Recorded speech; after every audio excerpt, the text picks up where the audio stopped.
सहजानंद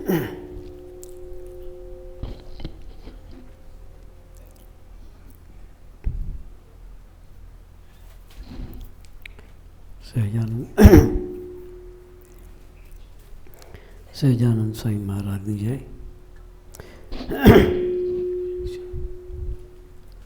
हरिप्रसाद स्वामी महाराज की जय।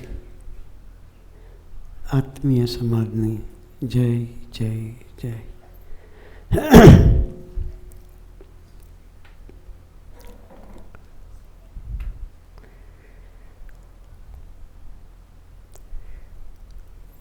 नागपुर की धरती पर आप सबके दर्शन करके बहुत खुशी हुई।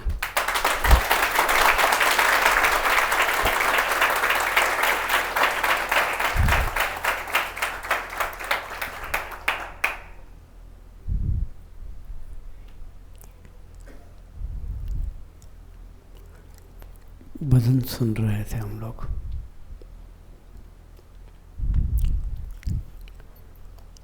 हम कितने दूर से आए हैं। भजन क्या क्या शब्द था?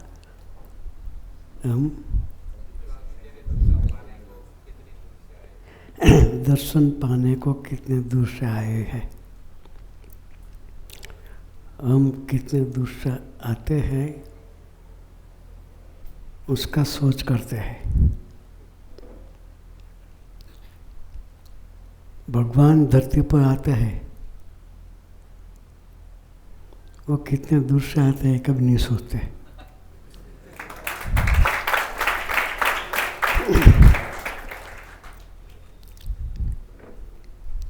भगवान कितनी दूर से आ रहे हैं हम कभी नहीं सोचते हैं।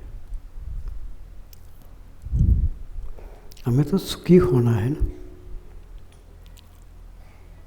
हमें तो सुखी होना है।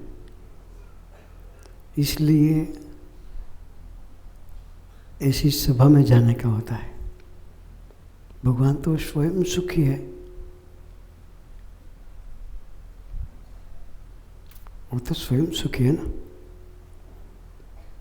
फिर भी वो यहाँ पे आते हैं इस धरती पे, वो किसी को बताते नहीं है कि मैं कितने दूर से आया हूँ। हमारे और उनमें इतना ही फर्क है। स्वामी जी गुणात्मक के बाद में एक बात लिखा है।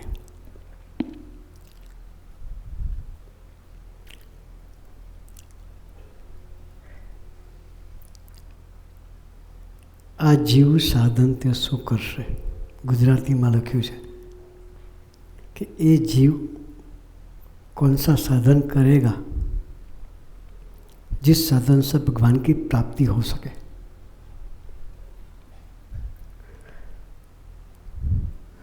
अब मेरे में ऐसी ताकत नहीं है कि हम तप कर सके।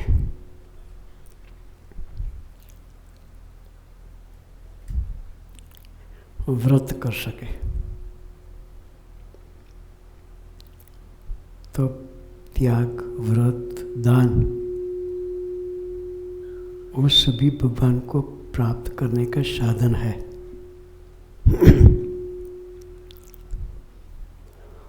पुराने जमाने में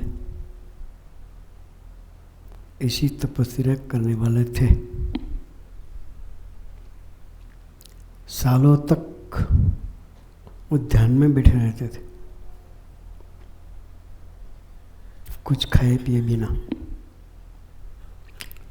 हम लोग एक टंक भी खाए बिना रह सकते नहीं। रह सकते शायद एकादशी का व्रत किया होगा, करते हैं कि नहीं? सब लोग करते हैं। कितने लोग एकादशी का व्रत करते हैं? 30% है। ऐसे पानी बिना कुछ लिए बिना करता है कि कुछ फरार लेते हैं?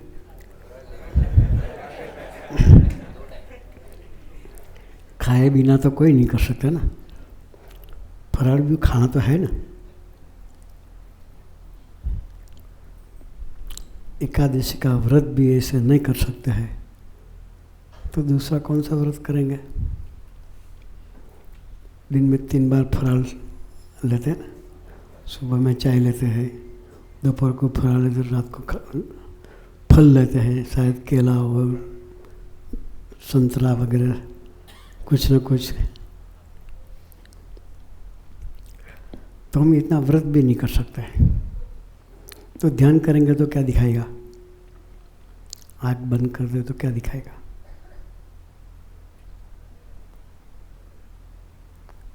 ध्यान भी नहीं हो सकता है, दान भी नहीं दे सकते हैं,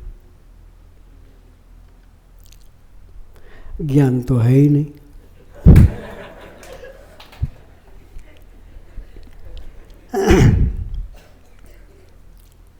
ज्ञान तो ऐसे संतों के साथ जब मैत्री होगी तब ज्ञान आएगा।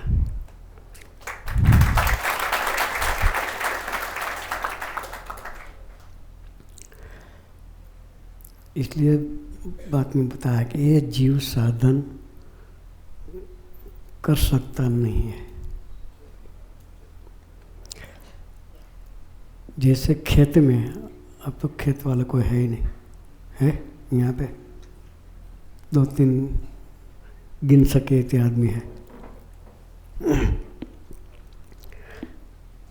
खेत में पूरी कड़ी मजदूरी करनी पड़ती है तब फसल तैयार होती है। मजदूर के बिना फसल मिलती नहीं है। पहले के ज़माने में कुएं में से पानी निकालते और खेत में सींचते थे। आज तो मोटर हो गया, बटन दबाया, पानी निकल गया। फिर भी मोटर के वजह से भी हम कितनी ज़मीन को कल्टीवेट कर सकते हैं? लिमिटेड। 5 बीघा, 10 बीघा, 2 एकड़, 5 एकड़, इससे ज़्यादा ज़मीन हम कल्टीवेट नहीं कर सकते हैं। बारिश आए तो लाखों एकड़ ज़मीन में फसल होती है। कितने में? लाखों एकड़ ज़मीन में एक ही दिन में पानी का सिंचाई हो जाता है। 1 घंटा धमधमाइन वरसाद पड़े,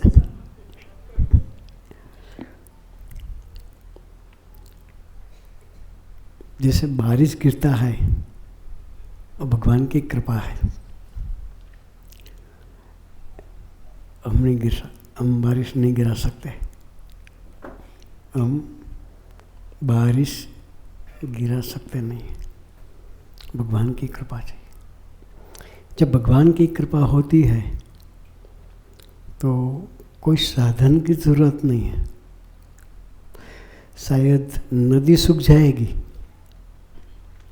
शायद नदी सूख जाएगी, समंदर कभी नहीं सूखेगा। भगवान की कृपा समंदर के समान है। कैसे? समंदर के समान, कभी सूखेगा नहीं। तालाब है वो सूख जाएगा, नदी सूख जाएगी, समुद्र सूखेगा नहीं। ऐसे भगवान की कृपा कभी सूखती नहीं है।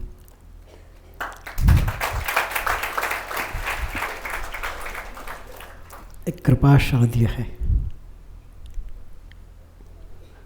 साधन से भगवान कभी प्रसन्न होते नहीं।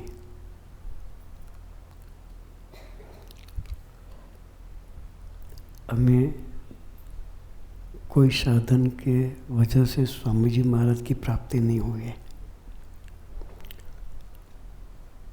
हम कोई तपस्या करने को गए नहीं थे, फिर भी स्वामी जी महाराज ने हमारी बहू को पकड़ा है। हम सब नसीबदार हैं। निरंजन स्वामी ने बताया 21 लाख के पहले रामचंद्र जी धरती पर आए थे। कितनी साल हुई? 21 लाख वर्ष त्रेता युग में आए थे।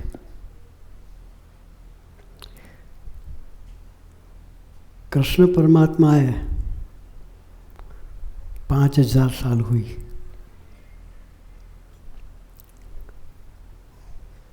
बताए उसको ढूंढेंगे कहाँ? उसको ढूंढना, हमें हमारा कल्याण करना है तो भगवान को तो ढूंढना पड़ेगा ना। कहाँ ढूंढेंगे? एक बार भगवान श्यामनारायण के समय में एक खोजा परिवार का बहन ऐसे सोच में डूब गए। भगवान के जन्नत में जाना है, स्वर्ग में। भगवान को पहचान नहीं है, उसको देखे नहीं है, कैसे जाएंगे? ऐसे सोच में बैठी हुई थी और आंखों में से आंसू बह रहे थे कि भगवान को ढूंढेगा कैसे। उसके 4 लड़के थे। बाहर गए हुए थे, जब घर में आए तो माँ जी था, बहुत सोच में बैठे हुए थे। लड़कों ने बताया, देखा कि माँ तुम कोई डीप सोच में पड़ी है, क्या तकलीफ है, हमें बताओ तो सही। तो माँ जी ने सोचा कि लड़कों को ये बात बताओगा, क्या करेगा। मैं भगवान की सोच में हूँ कि भगवान को देखा नहीं है तो उसके जन्नत में जाएंगे कैसे। बेटे को बताया कुछ नहीं है। फिर लड़कों सब भक्ति भाव वाले थे कि माँ का दर्द है और माँ बोलती नहीं है, हम इसके बेटे हैं तो माँ का दर्द मिटाएगा नहीं तो क्या करेंगे हम। लड़कों ने जीत लिया कि माँ हमको बताओ क्या है, तो कोई परेशानी है, किसी और से परेशानी है तो भी हम निपटा देंगे। माँ ने कहा ऐसा कुछ नहीं है, बल्कि मैं एक सोच में बैठी हुई हूँ कि भगवान के दर्शन नहीं हुए हैं और मरने के बाद भगवान के जन्नत में जाना है, कैसे जाएंगे। भगवान को तो ढूंढना पड़ेगा ना। तो लड़के सब सालिस थे, एकदम इनोसेंट। उन्होंने सोचा माँ जी चिंता मत करना, हम भगवान को ढूंढ लाएंगे,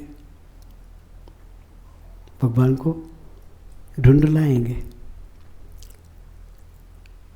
4 लड़के थे, तय किया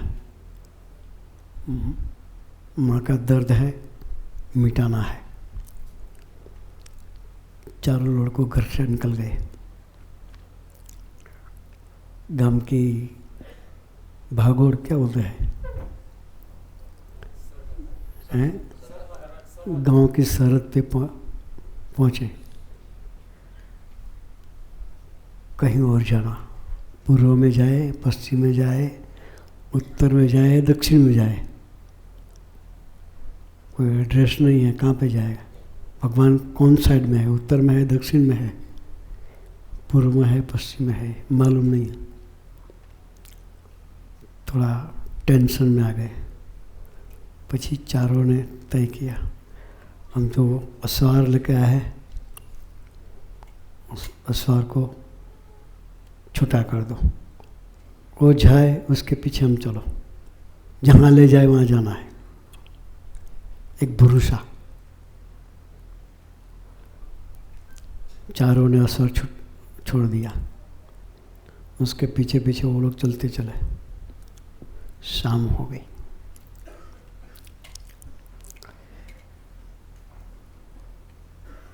अश्वार चल रहे थे, सामने से पानी दिख रहा था। चारों लड़कों ने सोचा आगे तो समुद्र आ गया, कहाँ जाएंगे समुद्र में, पानी के अंदर। वहाँ खड़े रह गए, अश्वार को भी पकड़ लिया। भगवान को प्रार्थना करना, कहा प्रभु हम आपको ढूंढने के लिए निकले हैं। मेरे जिसका भाई ने बताया ना, अंतर से की हुई प्रार्थना भगवान सुनते हैं। तो वो चारों लड़कों ने प्रार्थना की, हम आपको ढूंढने के लिए निकले हैं, आप रास्ता बताओ, और मेरे पास रास्ता नहीं है। फिर खरे दिल से भगवान को ढूंढने के लिए निकले थे और दिल से प्रार्थना हो गई। तो भगवान सामने से 4 संत लोग आए, उसको देखा, पूछा कि आप कहाँ से आ रहे हैं, आप कौन है। ऐसे तो खुदा के फिरिश्ता जैसे लगते हैं, खुदा के फिरिश्ता जैसे लगते हैं कि हम खुदा को ढूंढने को लिए निकले हैं, हमें सही मार्ग बताओ। चारों भाइयों ने प्रार्थना किया संत लोगों को। संत लोगों ने बोले कि हम खुदा के पास से ही आ रहे हैं कि, और एड्रेस दिया कि गड्ढा में भगवान स्वामीनारायण खुदा स्वयं प्रकट हुए हैं, वहाँ पे है, हम वहाँ से आ रहे हैं, वहाँ चलो। चारों भाई, गड्ढा का नाम सुना नहीं था, फर्स्ट टाइम वो जा रहे थे। सोचा कि भगवान है या नहीं कैसे मालूम पड़ेगा। चारों ने एक संकल्प लिया कि हम अननोन पर्सन है, हमको कोई पहचानते हैं नहीं, और नए इलाके में जा रहे हैं, वहाँ तो कौन पहुँचाएंगे, कोई पहचानने वाला होगा ही नहीं। वो जो सही भगवान होंगे तो हमारा नाम देके बुलाएंगे। ऐसे सोचकर चारों भाई गड्ढा की मसल काट रहे थे। गड्ढा के दरबार में पहुँचे, भगवान स्वामीनारायण सभा करके बैठे हुए थे। दर्शन किए, तब भगवान स्वामीनारायण सामने थी। चारों भाई के नाम बुला के बुलाया, आइए मंजी ठक्कर, आइए धनजी ठक्कर, और चार भाइयों का नाम था, और सबको बुलाया और बिठाया। तब वो लोगों ने सोचा कि यहाँ पे तो हमें कोई पहचानते नहीं है, फिर भी हमारा नाम लेके दिया है, वो सही भगवान है। जैसे भगवान की प्रतीति उसको हो गई। बाद में भगवान के साथ 2 दिन ठहरे, फिर सोचा कि अम्मा वहाँ पे राह देखती होगी कब मेरे लड़के आएंगे। अम्मा ने खाया भी नहीं होगा शायद। हम बाहर जाते हैं तो घर में मम्मी राह देख कर बैठती रहती है कि लड़का कब आएगा, जब आएगी तब साथ में खाना खाएंगे।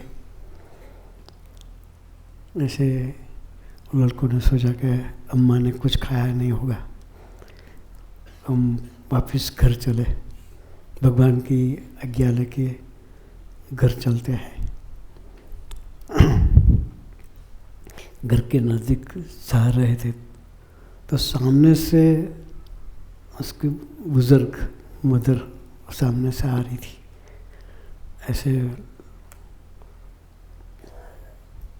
जैसे पागल जैसी है ना, ऐसा लग रहा था। लड़कों ने देखो तो माँ आ रही है और घोड़े से सब नीचे उतर गए। पाई लागन किया और पूछा कि माँ आपकी ऐसी कैसी हालत है, क्या हुआ है? तो माँ ने बताया कुछ घबराने की ज़रूरत नहीं है, आप लोगों को जो भगवान मिला है वो सब बात मैं यहाँ बैठकर देख रही थी कि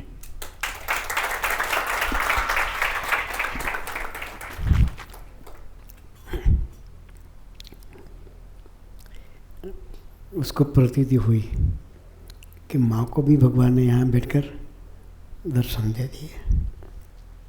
बाद में तो भगवान स्वामीनारायण ने वो चारों भाइयों को अपने साथ रखकर गजरा में, जो कोठारी बोलते हैं ना, कोठार की सेवा की संभावना उसको दी।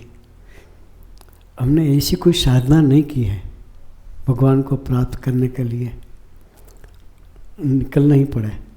फिर भी स्वामी जी महाराज ने हमारा हाथ पकड़ा है, तो हम कितने भाग्यशाली हैं कि स्वामी जी जैसे पुरुष की गोद हमें मिली है। तो हमें वो भाग्य का ही विचार करना है। हम कोई साधना करने गए नहीं हैं और ऐसे संत लोगों की गोद मिली है। निरंजन स्वामी और सर्वदर्शन स्वामी यहाँ पे आते हैं। बम्बई से निष्काम भाई भी यहाँ बार बार आएंगे।